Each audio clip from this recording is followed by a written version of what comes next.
बिस्मिल्लाहिर्रहमानिर्रहीम। बेटा नेक्स्ट जो हमारा पोर्शन था that is extraction of metal, हमने रोस्टिंग पढ़ लिया था, जस्ट स्मेल्टिंग एंड बेसिमराइजेशन हमने देखना है। इसमें भी बेटा आप एक समझ लेंगे, दूसरा ऑटोमेटिकली बिल्कुल वैसे सेम है। अब इसमें जो बच्चों को जो डिफ़िकल्टीज आती हैं, जो मैं आपको बता रहा था कि बच्चे इसको जो है वो डिफ़िकल्ट उनको ये लगता है, तो इसमें क्या है, इसमें इक्वेशन बच्चों को याद नहीं होती। आपने एक ही इक्वेशन समझ लेनी अच्छी तरह से, स्मेल्टिंग की इक्वेशन समझ लेनी, बेसिमराइजेशन की भी इक्वेशन बिल्कुल सेम है, जस्ट लास्ट वाली डिफरेंट है। तो दोनों की 4 इक्वेशंस हैं, फर्स्ट 3 सेम है बिल्कुल, और जो फोर्थ वाली है वो जो है वो डिफरेंट है। तो ये आप ज़रा समझ लें। अब स्मेल्टिंग में क्या होता है, मैंने आपको बताया था कंसंट्रेशन में हम सेपरेट करते हैं, कंसंट्रेट करते हैं, और एक्सट्रैक्शन में उसको रोस्ट करते हैं, उसको हीट फर्दर हीट करते जाते हैं।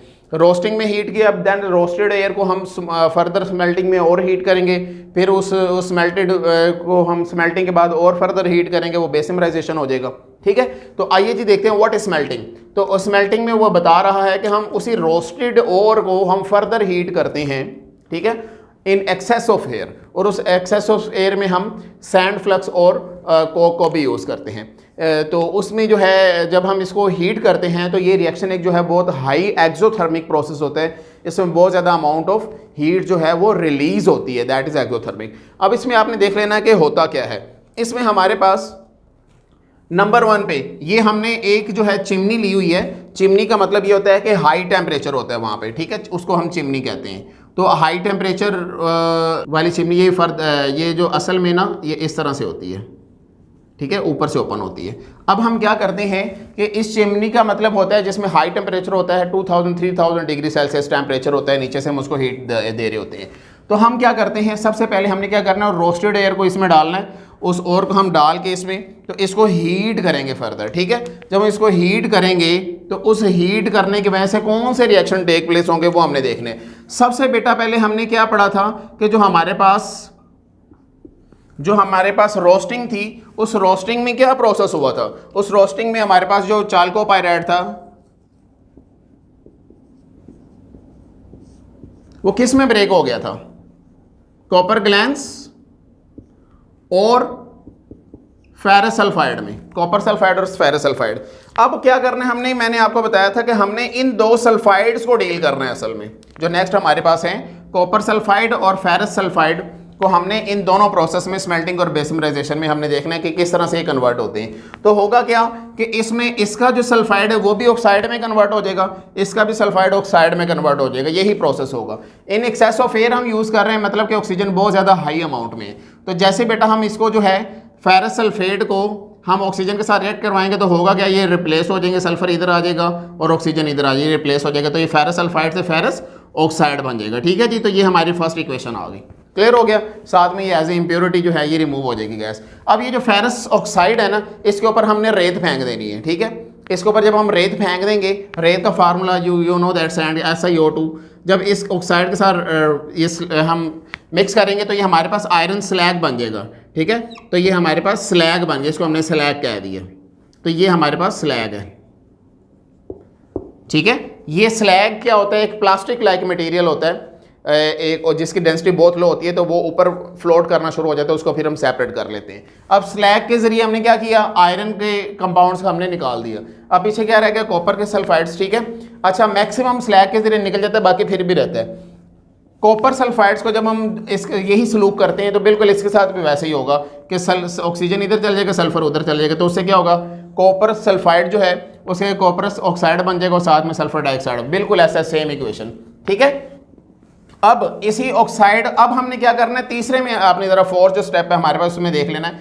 कॉपर का ऑक्साइड ये वाला, यही वाला, और इसका जो सल्फाइड ये वाला जो फर्स्ट स्टेप में, वो उनको आपस में रिएक्ट करवाएंगे तो उससे क्या होगा, ये ऑक्सीजन और इसका सल्फर आपस में रिप्लेस हो जाएंगे। उससे क्या होगा, ये आयरन ऑक्साइड बन जाएगा और ये क्या हो जाएगा, कॉपर सल्फाइड बन जाएगा, ठीक है।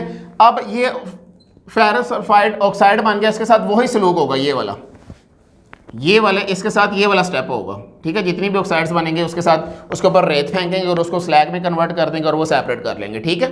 और जो हमारे पास यहाँ पे सल्फाइड बन जाएगा उसको हम देखेंगे अगले प्रोसेस में। अब ये 4th स्टेप है।